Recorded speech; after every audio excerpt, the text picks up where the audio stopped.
The red pill and the manosphere, they're really jacking up men, but they are especially jacking up men that are already in relationships. The fact that men in relationships are listening to these podcast bros and basically jacking up their own relationships just shows how submissive men are to other men. Men are the submissive ones. So this young lady, and she is young, she's 18, she says, "Am I overreacting? I think my boyfriend is red-pilled." Let's look at her caption. She says, "My boyfriend and I, both 18, have been dating for like 2 years, and he has mostly stayed away from social media until this year. He downloaded TikTok and Instagram around February because I wanted to send him TikToks, and also because everyone texts on Instagram. He had the apps for a few months, but didn't start really using them seriously until like 3 months ago, where he actually started getting addicted to them, mostly Insta Reels. And this is where his behavior changes. I don't use Reels, so I don't know if this is normal. Apparently, there's a lot of sexist and racist stuff on there as memes. His sister, who I've gotten really close to, sent me screenshots of him liking offensive Reels, mostly about women. She said he was red-pilled now. I didn't know what it meant, but I found out through research, and I honestly see it. And I'm worried about how this affects his relationship with his sister and with me. To make things worse, I found out that he follows the Top G and Andy Taint and Nikki F, who I've seen really racist and misogynistic clips of. I'm scared that this is his idol or someone he looks up to. These dudes are so submissive and they're so easy to draw in to this cult-like behavior. I think many of these dudes are unsalvageable. But let's look at the text message exchanges. She asks him the question, "What types of podcasts do you watch?" He says, "You're on this again." He does some laugh emojis and says, "Holy," and then that's it. She says, "I'm literally just asking because your sister says you watch a lot of podcasts.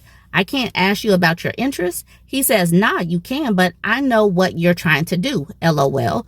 What is she even telling you?" She says that you follow Andy Tate. Why? Part of it got cut off, but she says, "Why are you following that account?"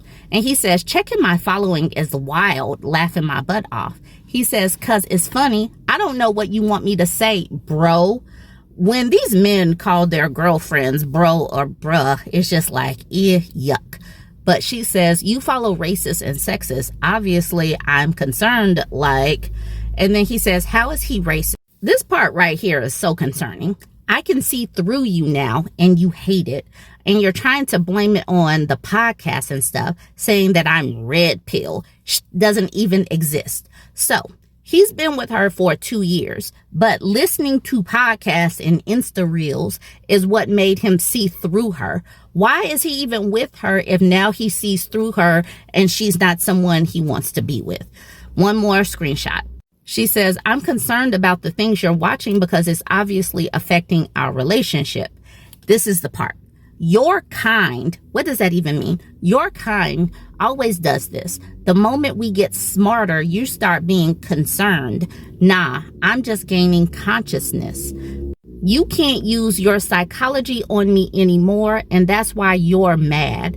Not because you're concerned, because you can't use your tactics on me. You're starting to fall out of love. Bro. She's like, what does that even mean? I'm not playing tricks. So obviously everything that she has been doing is just been playing tricks. Before this, they're dating from 16 to 18. She's just a kid. What kind of mind tricks do you really think that these teenagers are running? Red pill men are going to keep these red-pilled men that follow them single, because obviously this young lady is going to break up with him now because everybody is saying run. These people are not salvageable. He's going to get broken up with, and now he's going to get angry because he's going to be like, I started to see through her. He's going to start blaming her for everything, and he's going to stay in this angry loop. This part right here, you can't use your psychology on me anymore. That's why you're mad. That's how he's seeing his girlfriend, who he's been with for 2 years. Why is he saying this to her? What did she even do? He didn't say she did anything. It's just that she's using some psychology. The red pill men are going to keep these men single and angry, and the cycle is going to keep women, normal thinking women, repelled, and then the whole cycle will just continue.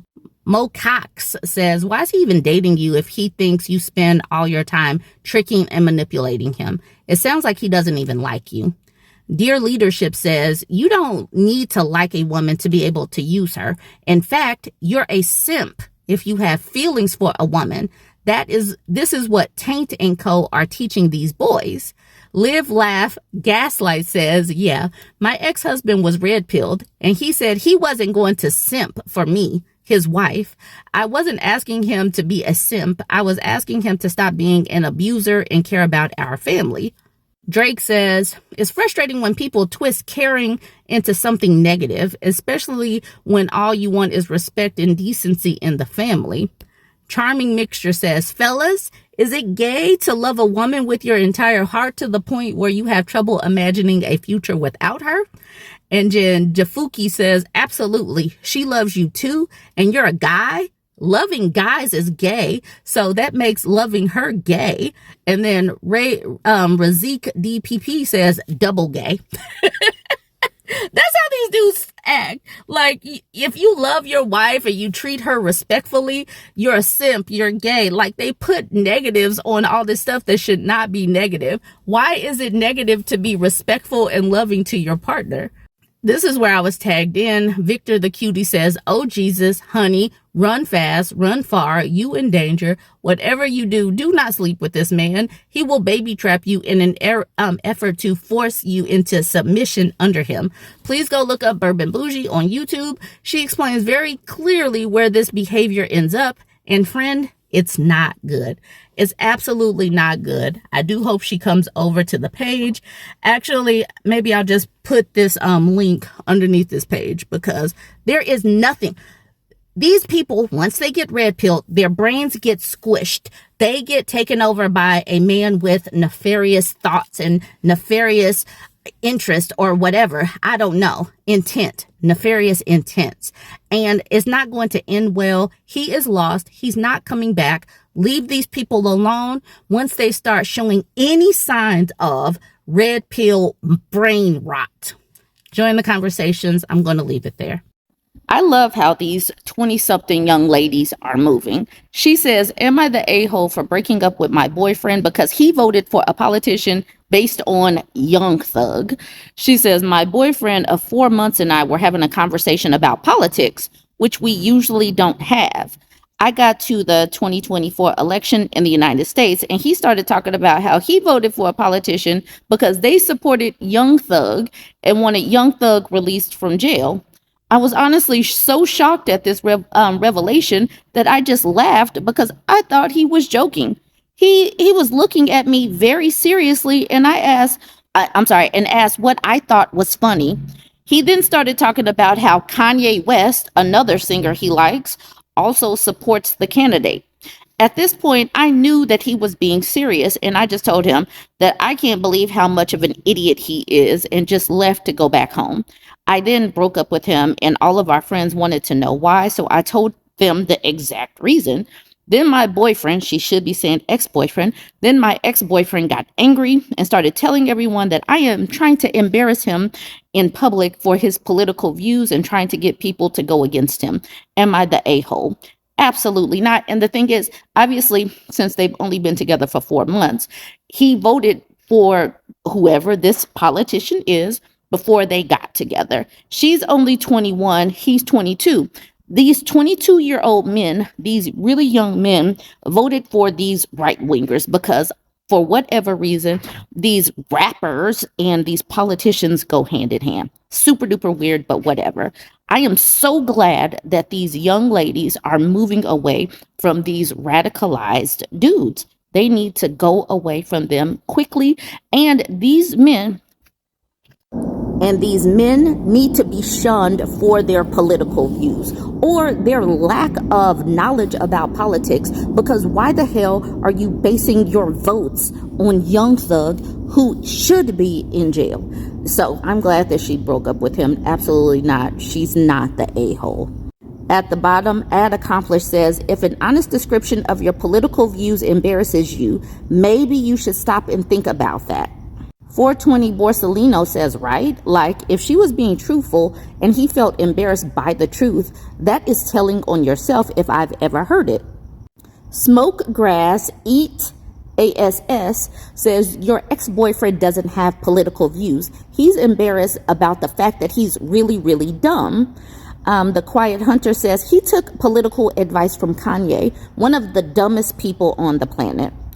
Passively Repressed says, sadly, the guy has a bit of genius. He's not dumb at all. He's just very, very mentally unwell and exploited and enabled by the people around him that makes money off of his mania. Most creatives that deal with mental health issues find that being properly medicated, therefore mentally stable, dulls their creativity, whether real or imagined. I don't like when people act like being creative or being talented means being a genius. Kanye West is talented at music. He's not a genius. I can't stand this. All right. Early 2000s Kanye, medicated and stable Kanye, was an effing genius. Mental health is so very complicated, and it's sad to see someone that talented devolve into the show he is today. All that to say, today's Kanye acts like one of the dumbest people on the planet. I really don't like this timeline. Quit calling people geniuses because they're good at music. I can't stand people like this. Being talented at music does not make you a genius. Winter Won't Stop Coming says he is mentally ill, but he is not a victim. And then Dump Trunk Baddie says, nah, dude, is not a genius. People just have low standards. Temporary Party is the one that sent me this post. She says, remember, girlies, we might date ugly men. Please don't. We might date poor men. For the love of everything, avoid. But never, ever date stupid men. And she made that bold. She says, and if we got suckered into it and find out too late, we exit stage left and develop amnesia. Who? John? Oh, he was my carpool buddy. We never dated. She got downvoted to hell because her comment, she told me, was only up for like 4 hours before they locked this post. But I love this. She says, remember, she said, we might date ugly men. Please don't. Please don't. We might date poor men. For the love of everything, avoid poor men. But we never, ever date stupid men. And that got her downvoted. Vax-ish says, nothing at all wrong with dating a man who has a fantastic personality but might be considered ugly based on looks. Stupid and willfully ignorant, do not date. Poor men, you might be avoiding a diamond in the rough that just needs time and trade school. For the love of God, consider your words. So they want women to continue to aim low. I know this person at the bottom has to be a man because they're always the ones that want to do the role reversal. He says, if the roles were reversed and you were a man talking about woman like that, you'd be crucified. There's preference and there's being a D. He's calling her a D. They do not like women talking like this in public. But we don't care. We're going to continue to say this. Don't date these ugly dudes. Don't date these poor dudes. And don't date stupid men. And it's because these people, like especially the poor people, the hobosexuals, they will drain you. And then the ugly dudes, they will feel like they'll get a little bit more confidence in themselves. Like, look who I scored. And then they'll still cheat on you anyway. So just leave these people alone. They need to bring themselves up to your standards. And we're trying to have better standards about ourselves. Let me know what you think. I'm going to end this one here. I had a woman send me a story time or a cautionary tale to my inbox. And when women in the community take the time to type up a cautionary tale or story time, I definitely like to do them. So she says, cautionary tales: do not become a nurse or a nurse in a purse for a romantic partner. She says, I did not know about his health issues when we first got together. And the whole thing about don't become a nurse in a purse. Please know and understand that these dudes are unhealthy. The longer they stay disconnected from a woman because the mom to wife pipeline is drying up. Being in that mom to wife pipeline, women help keep these dudes alive. So the longer they stay out of the mom to wife pipeline, the unhealthier they get. So they have a diet of hot wings and Hennessy. They are not aging well. They're not taking care of themselves. They're not booking their dental appointments. They are jacked up. So you have got it. When we say this, we're saying don't be manipulated by these unhealthy dudes because they know that they are unhealthy and they're looking for someone to take care of them. So let's get back to her story. I just needed to clear that up because some people like to be obtuse, like, I thought relationships were for sickness and in health. No, that is if you grow old together, not with the people that specifically target you because they are looking for someone to take care of them because they did not take care of themselves. All right, let's get to her post. She says, I did not know about his health issues when we first got together, but his issues remained stable for many, many years. If any, our marriage functioned as a stabilizer to our health issues. So for the longest time, our health issues weren't much of an issue. 2.5 years ago, however, his issues became truly awful. Our house suffered a fire, and while he did not suffer any burns, breathing all that smoke severely aggravated his issues. Thus, he had to have the transplant. He had a double lung transplant. He was about 15 months on the list for the transplant. As per our relationship, things were different for the first 6 months post-transplant. Lots of arguing and bickering, but counseling helped us become better. Before I end this cautionary tale, I do not double as a purse because he gets more than enough in disability payments. I am not employed full-time. However, I have just enough financial independence that I won't be destitute if he dies or decides to have a near-death experience with some 18-year-old. I also realize that many women who end up as caretakers for their male partners are also the ones with more money, hence the nurse and a purse meme. Avoid all you can to not fall in the purse trap. If being a nurse is not ideal, being purse while being nurse has to be truly awful. She says, to TLDR, over a year ago, my husband went through a double lung transplant. The stress of going through that transplant put lots of physical stress on me. I went out of my way to stay busy. I attended palliative care support groups. I began relearning some of my older skills that needed some update whenever I could. Ever so often, his own homies would come to relieve me so I could unwind. Still, all that stress took a physical toll on me. I began having issues with my gallbladder. It got removed 2 months ago. I began to develop eczema on my hands and wrists, physically aged about 10 years in the span of a year. So please, 1, if you as a woman were in the same predicament, he'd more often than not leave. 1A. So don't even consider these men as anything beyond booty call F buddies, if that. Because if he's that unhealthy, how's he even going to be a good F buddy? 2, it can lead to your own health issues in the future. 2A, see point 1. 3, if you have health issues of your own, again, avoid anything beyond booty call F buddies. If being with an F buddy is good and you're actually getting anything out of it. Otherwise, leave these dudes alone. All right, 3A, you should start looking into having an advance directive ASAP. 3B, and avoid making him the primary executor because you might have something mysteriously happen to you. Please never ever do that. Number 4, if you prefer to swear off romantic relationships, I hope this post could discourage women from pursuing serious romantic relationships. These days, you have to be extra careful. You got to make these men run a few blocks. And in that case, you have to be a little bit in shape too. Can you run a couple of blocks? You got to make sure that their finances are together, that they don't have some secret child support debt. that it's like you got to go through so much. You got to do the background checks to make sure that they're not married or they don't have any DV that has, they don't have any DV or any other criminal history. It's a mess, what we are all finding out as more and more women are sharing their stories on the internet. But it's better to be safe, especially these days where the economy is jacked up, where medical care is getting cut. You have to be extra discerning about things that will impact your finances, your health, your capacity to work, and your relationships with your support groups. Your support systems, like your friends and family and all of that. These romantic relationships will drain you if you allow them. Do not allow these people to attach to you and suck you dry of your life force. Don't allow these people to suck your time, energy, and resources.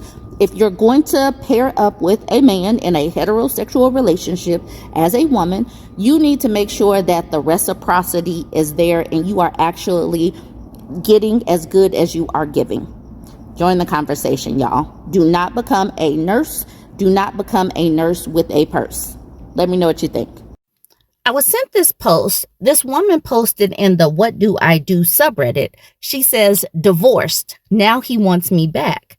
She says, so I'm officially divorced, but my ex pushed hard to get divorced. Wanted it done quick. We started the process in May, and by July it was finalized. I found out during this time that he had a girlfriend. He was quite heartless towards me during this process. After our divorce was finalized a few weeks later, his girlfriend broke up with him, and he says we should try again. We still live together since our house hasn't sold. I'm feeling quite betrayed and like I'm just the default since his new relationship didn't work out. What would you do? She says, edit. We do have 2 kids together, so that's a big reason I'm struggling to decide. Number one, when a man has a side chick and a wife at home, his side chick benefits from him having a wife at home because the wife at home is doing the foundational adult stuff for him. Typically, the woman is managing the household, doing the grocery shopping, the baseline for managing a household. So once the wife stops doing all of that, the side chick is getting a completely different man. And that's probably one of the main reasons why many of these relationships that started out as an affair fizzle off, because the side chick is no longer getting the benefit of having her man have a wife. Anyways, I did jump onto this short post and I knew that he was an alcoholic, and we know he's a cheater because of some of the comments that she made. But I said, please don't get back with an alcoholic cheater. Why would you want to model this as a baseline relationship for your kids? This isn't healthy. I do not like when people make it like try to excuse staying together for the kids. Why do you want your kids to see a relationship like this be their standard, be their foundation? Like, alcoholism, cheating, just all this arguing. Why do you want your kids to grow up like that? Stop trying to stay together and teach your kids by example that staying in toxic relationships is what you should do, because people really want to make it like 2-parent households are the best. But when people are not working together well, when one is a cheater or both are cheaters, then you need to break up and model something healthier. Let's get to a few comments. Not to be truffled with says, tell him to kick rocks. He got what he wanted. He can live with those choices. Worldly Reading says, yup, 100%. He can't treat you like a backup plan after being heartless through the divorce. He wanted out, and that's exactly what he got. Even Biscotti says, to be honest, for real, you can't just swap back in like a broken toy. You deserve way better than that. And then Not to be truffled with says, yep, as soon as a newer toy came around, he dropped OP in a heartbeat again. Absolutely don't take this man back. According Archer says, a lot of commenters are giving you advice, but they haven't asked you the salient question, what do you want? Do you want him back? And she says, I don't think I do. Some days I do, but others I don't. I think only reason why part of me does is because of fear. Fear I won't find someone who did treat me well like he did. Fear of regret that I didn't fight to get back together. Fear of the unknown. Fear of being a single mom. He is familiar and safe, but I don't love him the way a wife should love their husband. I do not admire him or respect him. I love him as a person, care about his well-being, etc. That is she listed out all of the reasons why she should not get back with this man in that one post. I did start going through her post history though, because even though this post is enough to say she needs to stay she needs to stay divorced and sell this house. It's like this was a big old complicated relationship that started out when they were younger. So let's go to a month ago. She posted in the Christian marriage subreddit 1 month ago. She says, "Insanity, what do I do?" This is going to be a very long post, so bear with me. I'll give some background info, but honestly, just need to know what the hell is going on and what to do. I'm so mind screwed. We are divorced now, so I'll refer to him as my ex. My ex and I met when we were 19. We dated for 6 years, had a child, and a year later got married. So this is the reason why I don't think that young ladies should be getting married and getting into these serious relationships this young. And she gave her 20s to a man, which I already said, let's stop doing that. Anyways, let's get back to it. We got married in 2017. Throughout all of our dating, he was the bad boy partier. I was very much a goody-goody, never had sex or drank prior to dating him. I had a big problem with his drinking, and it became our biggest issue in our relationship. It was countless promises to quit. Phrases like, "I'm only in my 20s. I won't be like this in my 30s. I won't be like this when I'm a father," etc. I believed all the promises and gave him the benefit of the doubt and truly thought things would change. Stop giving these people the benefit of the doubt their benefits. Once we got married, he got a DUI. He drank in front of our kids, wouldn't come home at night, stayed at female coworkers' houses, etc. I would complain all the time about his drinking, and he just brushed me off. After 11 years of dealing with this, I was fed up and over my relationship. I wanted to leave, but I had 2 children, and I felt too much guilt to leave. I was completely checked out. I coped in an unhealthy way and confided in my best friend that was a male. He understood me, listened, told me how his behavior was wrong, etc. It turned into an affair for 2.5 years. I fell in love with my best friend, but we both agreed we would not leave our marriages. He was happy in his marriage. How are you happy in your marriage and having an affair? All right. He was happy in his marriage and didn't want to leave his wife. I wanted to keep my family whole. I felt so much guilt having an affair, but was literally addicted to being loved, heard, desired. I knew the only way I'd stop was if I told my husband. I truly did want our marriage to work. I just wanted to feel heard, loved, and have trust again. When men and women have affairs, it's like for completely different reasons. So she's feeling unloved and unwanted. But why the hell is this dude that's in a happy marriage? She's like, I'm happy in my marriage. Why is he having an affair? I don't know. Anyways, that's beyond the point. Let's get back to her post. We had been doing counseling for over a year and had just started a church marriage group. The group was going over love is kind, honest, etc. When we went over the love is honest, we both felt conviction to be honest with each other. He confessed to me that prior to marriage, he slept with 10 women, one including my best friend. He said he kissed a coworker while we were married, but claims he hasn't done anything during marriage. To this day, I don't believe that. I confessed to my 2.5-year affair, and he was hurt, but acted unlike what I expected. He continued to be friends with my affair partner, going hunting, going to lunch, texting, etc. He didn't want me to talk to him, which I agreed. We went through an affair recovery course for 13 weeks, which I felt was going well, but I was dying inside. The betrayals he had, my best friend not being able to talk to my affair partner, etc. My ex became very controlling and really beat me down mentally. I was not the nicest. I got sick and tired of his constant jabs at me. So over time, I just started responding with annoyance. Every day was miserable, constant fights. I kept saying at some points that this can't be the only thing we talk about. We need to also focus on each other and our life and our future. He was stuck. He acted like he was now a godly man and was very judgy on anything I did. Mind you, he was still drinking regularly, but judged if I listened to a certain kind of music, etc. The biggest twist in the story is I worked with my affair partner's wife. She did not know about the affair, and like the affair recovery course mentioned, it's not our job to tell her. So things were very hard for me because she would constantly say, hey, we need to do game night. It's been a while. Let's have dinner, etc. My ex tried to get my affair partner to tell his wife, but he said he wasn't ready, and it may take him years to tell her. I kept asking my ex what he wanted me to do in regards to my coworker, what he wanted me to do. He said, you know, they are good people. We need good people in our lives just to continue to be friends and hang out.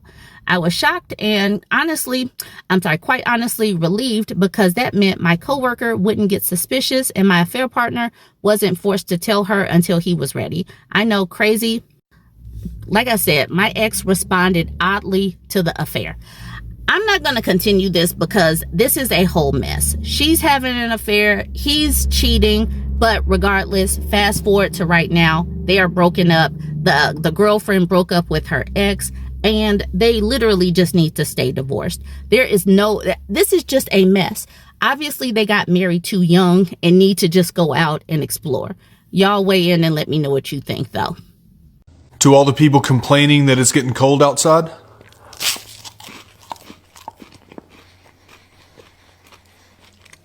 what'd you do with all the heat we had this summer? Did you not save any of it?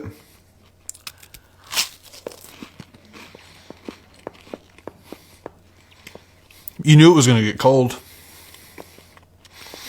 By the way, you can thank the Democrats for that.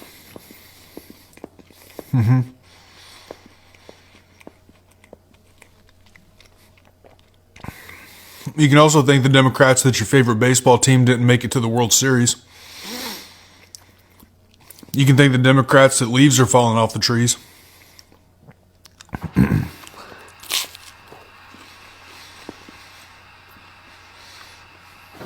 Did you know that? Should have saved some heat from this summer. Oh well. This message is for all the people that are complaining that they're not getting their food stamps for November. What did you do with October's food stamp money? What'd you do? Did you stock up on pantry items and try to shop smartly? Or did you just go buy a bunch of processed garbage? By the way, you can thank the Democrats for the government being shut down and your benefits not coming through for November. Looks like you're going to be going to the food pantry for your Thanksgiving meal. I know a lot of food pantries hand out turkeys for Thanksgiving. All the sides and trimmings too. Lots of food pantries. You better figure it out. I'm sick of hearing you complain, honestly. You ever have this as a meal? I'm eating peanut butter and butter on toast. It's absolutely delicious. You should try it. And not for nothing, I saw this woman that said she was getting $1,100 a month in food stamps. Do you know how long I could make $1,100 in food stamps last in this house? There's two of us, but I do have my son over every once in a while, or my daughters over once in a while to eat. I feed them too, and we always got food in our house, no matter what. I would take a third job. I have two jobs. I would take a third job if I had to, just to make sure my kids ate. What are you doing for your kids besides coming on the internet and bitching that you don't have any money in your food stamps account?